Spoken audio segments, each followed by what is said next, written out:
لوگوں کی نسل چلتی ہے بیٹے سے، میری نسل چلے گی میری بیٹی فاطمہ سے۔ اور آپ نے ارشاد فرمایا کہ سیدہ شباب اہل الجنت الحسن والحسین، جنت کے نوجوانوں کے سردار ہیں حسن اور حسین۔ اور آپ نے فرمایا علی مجھ سے ہے، میں علی سے ہوں۔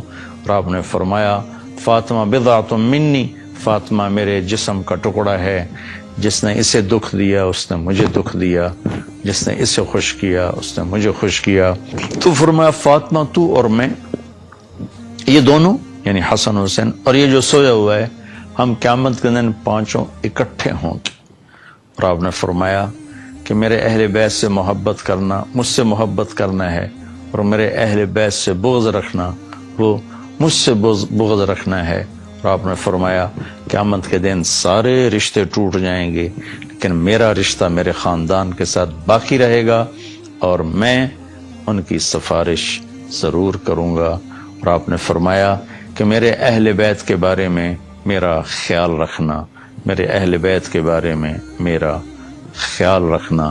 آگے عقیدہ طحاویہ جو اہل سنت والجماعت کا عقیدہ ہے، اس کی عبارت ہے نبغض من یبغضہم، جو اہل بیت سے بغض رکھتا ہے ہم اس سے بغض رکھتے ہیں، اور جو ان کو اچھے نام سے یاد نہیں کرتا ہم اس سے بھی۔ پھر آپ نے فرمایا کہ حسن اور حسین جنت کے نوجوانوں کے سردار ہیں، اور یہ اللہ کے محبوب کے خاندان کو نمایاں کرتی ہیں، بڑا کرتی ہیں۔ اور آپ نے فرمایا یا اللہ میں حسن حسین سے پیار کرتا ہوں، تو بھی ان سے پیار فرما، اور یا اللہ جو ان سے پیار کریں ان سے بھی پیار فرما، اور جو ان سے بغض رکھیں ان سے بغض رکھ، جو ان سے پیار کریں ان سے پیار کر۔ اہل بیت سے محبت نہ کرنا یہ نفاق ہے، منافقت ہے، کفر ہے۔ اہل بیت سے پیار کرنا ایمان ہے، ایمان کا کمال ہے، ایمان کا کمال ہے۔ جس گھر میں اللہ نے اپنے حبیب کو پیدا کیا، جس نبی کی گود میں ان کی اولاد پروان چڑھی، اگر ہم ان سے بغض رکھیں گے تو ہمارا ایمان کہاں چلا گیا؟ نہ ایمان ہے نہ ایمان رہے گا۔ ان کی محبت ہی اصل ایمان ہے، ان کی محبت ہی اصل ایمان ہے۔ ایک روایت یاد ہے کہ میرے نبی نے فرمایا جس نے میری اولاد میں سے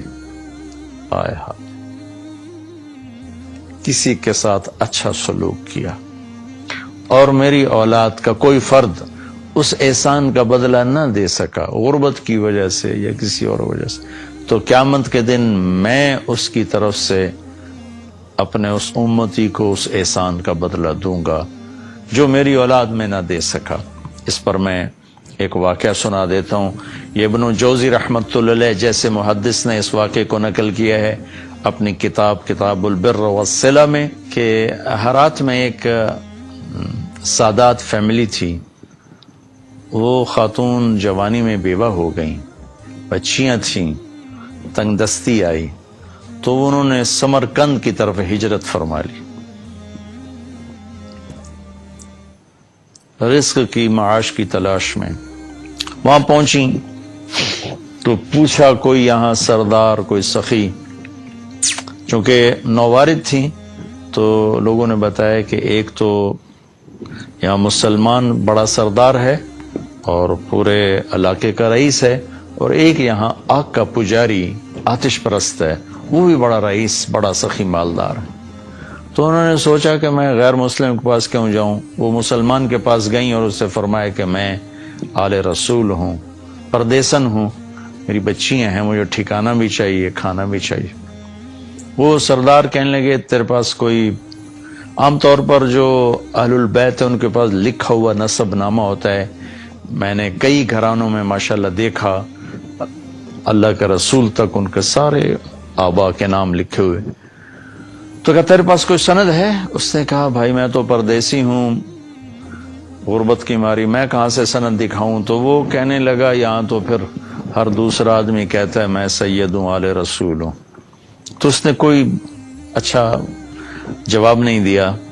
تو وہ وہاں سے آئیں اور اس آتش پرست کے پاس گئیں، وہ جو آگ کا پجاری تھا، اور اپنا تعارف کروایا۔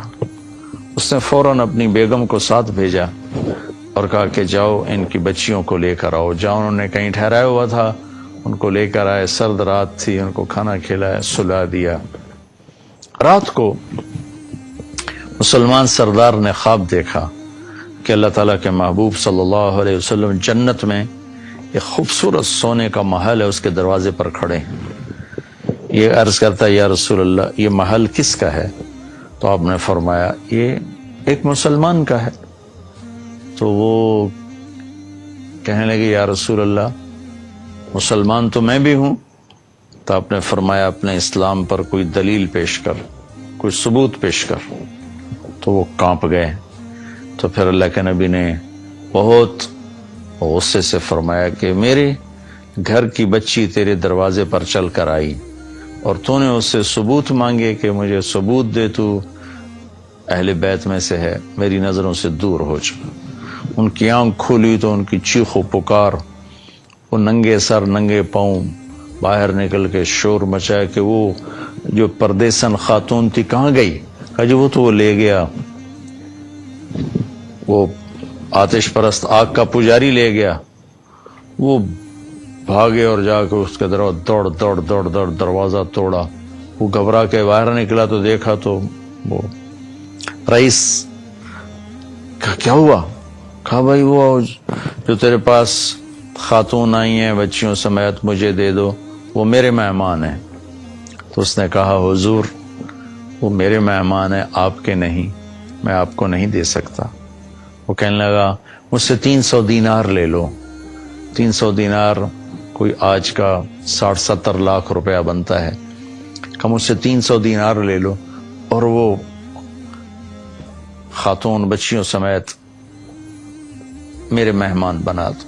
تو وہ رونے لگا، کہا کہ میرے بھائی بن دیکھے کا سودا کیا تھا، اب تو دیکھ چکا ہوں، اب میں تمہیں کیسے واپس کروں؟ کہ میں نے بھی خواب دیکھا جنت کے دروازے پر اللہ کے نبی کھڑے ہوئے تھے، تجھے ڈانٹ پڑ رہی تھی، تجھے کہا جا رہا تھا دور ہو جا۔ اس کے بعد اللہ کے نبی میری طرف متوجہ ہوئے اور فرمایا تو نے میری بیٹی کو ٹھکانہ دیا، چل تو تیرا سارا گھر سب بخشے گئے، سب کے لیے جنت کا اللہ نے فیصلہ کر دیا۔ کہ میری آنکھ کھلی ہے، میں ایمان لا چکا ہوں، میرا سارا گھر کلمہ پڑھ چکا ہے، ہم سب مسلمان ہو چکے ہیں، ہم وہ دولت آپ کو کبھی واپس نہیں کریں گے۔ یہ اہل البیت ہیں، اور یہ کوئی 300-400 سال کے بعد کی نسل ہے، تو حسن حسین کا کیا مقام ہوگا، زین العابدین کا کیا مقام ہوگا، زینب کا کیا مقام ہوگا، فاطمہ کا کیا مقام ہوگا، علی کا کیا مقام ہوگا، عباس کا، جعفر کا، عقیل کا۔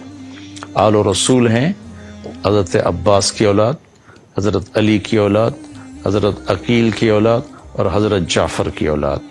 ان 4 حضرات کی اولاد کو آل رسول کہا جاتا ہے، اور پھر اس میں سب سے عالی شان ہیں جن کا سلسلہ حضرت حسن حسین یعنی حضرت فاطمہ سے چلا۔